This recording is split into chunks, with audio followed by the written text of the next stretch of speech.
Hello, welcome back to the Gunner Talk podcast. In this episode, we are gonna talk about how Arsenal fans should be feeling right now. We are on the back of the horrible defeat on Sunday against Aston Villa, where it was horrible to see Unai Emery actually happy at the Emirates, ecstatic actually, completely outplay us, completely dominate us in the second half and take home 3 points, leaving Arsenal feeling less confident about winning the league, of course, leaving Arsenal fans seriously doubting whether this squad has what it takes to do what we all dream of.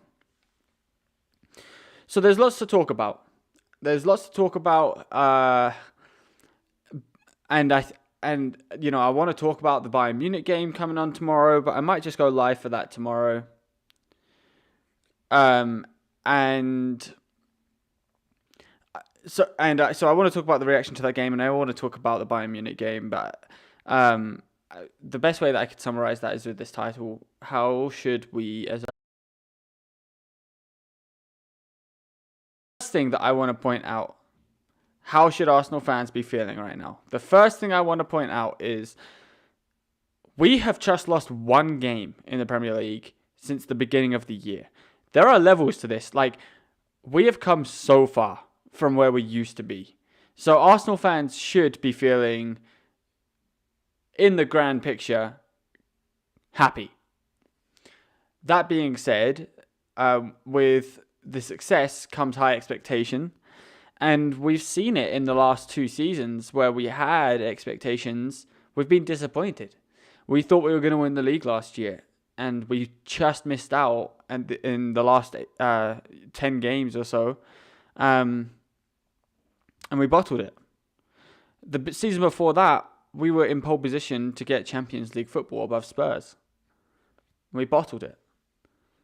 So, with progression comes expectation and disappointment. So I understand why Arsenal fans feel disappointed. That being said, I've spoke about this before. Trajectory. We are on the right path. We have a good trajectory. Granted, it's out of our hands and into City's hands, which are unfortunately the most reliable hands in the Premier League, especially at this late stage of the season. And we're in a Champions League quarter-final with just as good a chance as Bayern Munich as going through. We're in with a shot, a very good shot, actually. So I feel good. I feel disappointed about the result, but we can't throw our toys out the pram at one loss. I've said this to a couple people, and I still really mean it. Arsenal fans have to have a bit of perspective here. Arteta said it as well. We go on an 11-game unbeaten run. By the way, with 10 wins, 1 draw, with Liverpool and City in the mix of those fixtures. And we're not even 3 points clear on top of the table. We were joint top, even after that form. It's just ridiculous. The level of competition in the Premier League this year is crazy. Now, that isn't an excuse, and that isn't to say, oh, you know what, it's such a high level we shouldn't feel bad.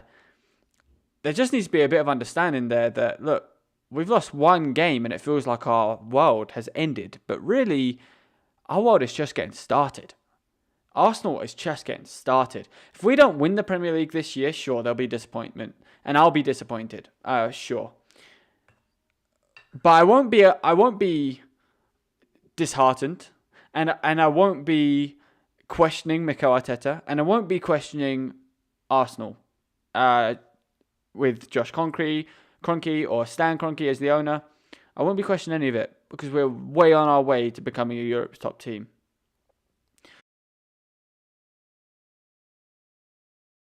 Borussia Dortmund making it through to the semi-final, they'll face each other. Those games, this Champions League there is so much quality. There is so much quality in Europe. And I was watching the PSG game versus Barcelona, the PSG versus Barcelona game, and I was fixed to the screen. And honestly, I thought Arsenal come up against any of these sides, and I don't think we win. We're not there yet. The way that that Dembele finished that goal. I mean, the way that I actually don't know. I can't remember his name. Let me just really quickly find that. The way that Vitinha struck that ball from outside the area to the bottom left corner. I don't see Arsenal players doing any of that, like, ever. Like, we have a quality side, but we're still only just good enough to give Man City a push. This Champions League side, man, different. It is different gravy. This PSG side, different gravy. The quality that their players have is ridiculous. So I actually still feel like we are ahead of the curve. I feel like we are ahead of where we should be right now. I feel like Mikel Arteta is doing a fantastic job with the group of players we have, and we're slowly and gradually improving and getting to be one of these teams. But in my opinion, we're still 2 to 3 years out from being a team like PSG or Barcelona or Real Madrid or Man City. So if you're sad as an Arsenal fan, I understand it. But I would also say check your expectations and check your attitude and your perspective of what this Arsenal team actually is. Because I think if you have a truthful assessment of where we are as a club right now, which is a very good thing, you understand that actually we aren't title winners and actually we are not Champions League winners yet. We're getting there. So, look, it's really important that we as fans stay on their side, that we stay optimistic, that we go into every game fully believing that we can do it. These other teams have been here. Their fans expect success in the Champions League. Liverpool and Man City in the last 5 years expect to be where they are. Their fans expect them to be where they are right now. Us Arsenal fans, we're excited and we're like, well, we want to be here. So if we don't end up there, there shouldn't be disappointment. There should just be excitement. There's only so long, in my opinion, that this goes on for. Mikel Arteta has had 5 years at Arsenal. But he's had only 2 years, really, maybe only 1 year this season, with a team that feels like it was fully him. And fully him at the wheel. He's had to gut out a lot of crap from Arsenal FC. It's a big project. So I'm giving him slack. And although I'm excited, and I believe that we can do something special in both the Premier League and the Champions League, I don't expect it. Therefore, I'm not hopeless or feel completely over-emotional about the fact that we've lost to Villa. Or that we might not win against Bayern Munich tomorrow. Now, my prediction will always be Arsenal are going to win it, man. We can win it because I know we can. If we show up, we can win it. But I hope that you just kind of understand what I'm saying and where I'm getting at there. Now, this mentality that I have, I can only speak for myself, is only going to victory. And I'm not questioning Mikel Arteta as long as that trajectory is up, as long as we're seeing progress. And you'd be absolutely lying if you said that you haven't seen any progress in Arsenal FC this season to last season. I will start questioning Mikel Arteta, and I will start questioning the ownership again.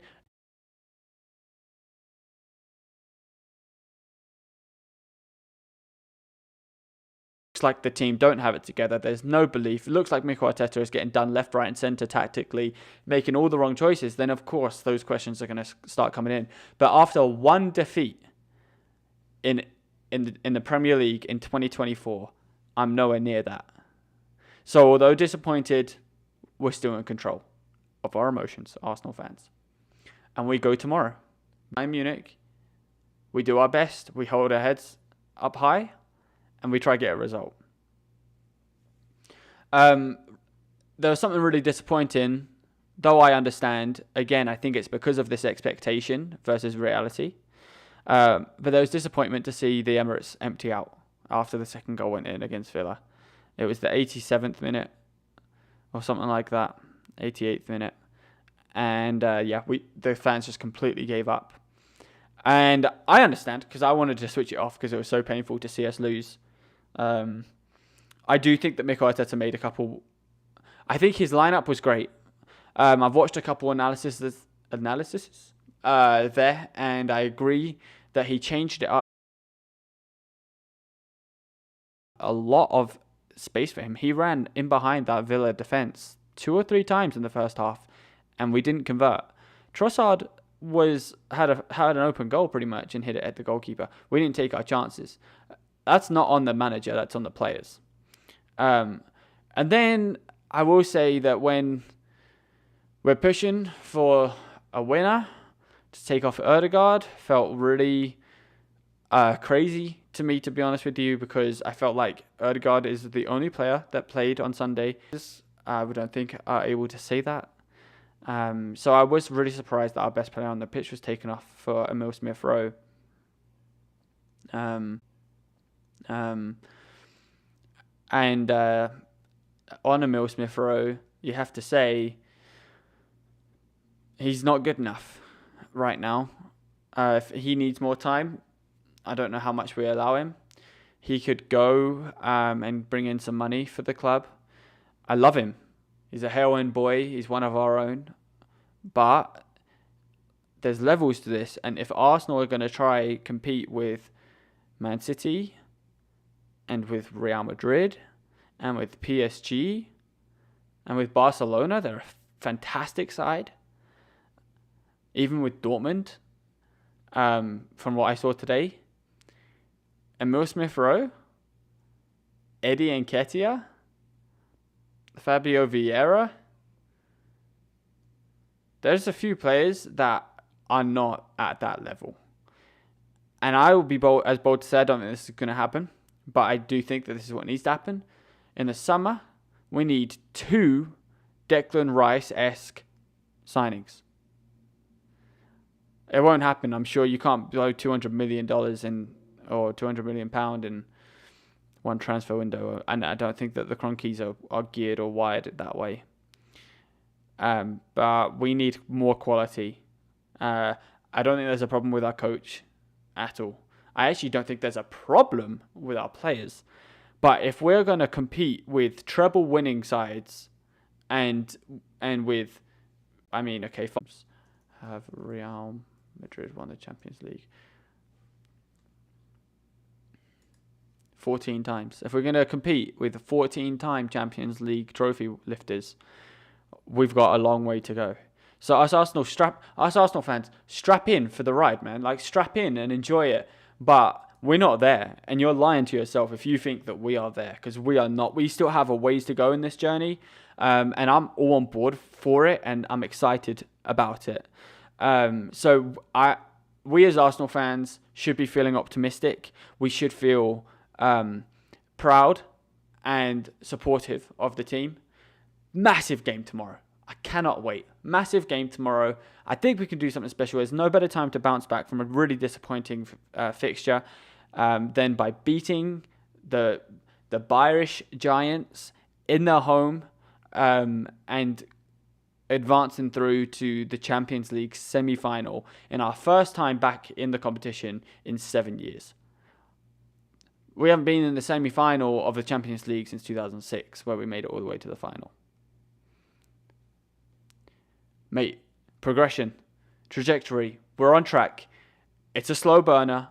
Don't let your expectations or your excitement blur how far we've really come and in how great a shape Arsenal Football Club truly is right now. Up the Gunners. Come on, you Gunners. In Mikel, we trust. Trust the process. We are nearly at our final destination, but there's a final push. There's more work to be done, and I'm here for it, and you should be too. So thanks very much for joining in today. I'm going to jump on tomorrow before the Bayern game to do a little... what I'll do is I'll jump on before the team news and I'll react to the team news, and then I will do a live watch along as well for Bayern versus Arsenal tomorrow. So, hey, thanks very much everyone for tuning in last literally week. So, mate, road to 100 subscribers. Let's go. Let's just take every milestone as it comes. Twitch, Still nobody really, no new followers or anything. That's fine. On Twitter, I don't think I have anybody that's watching, but that's fine.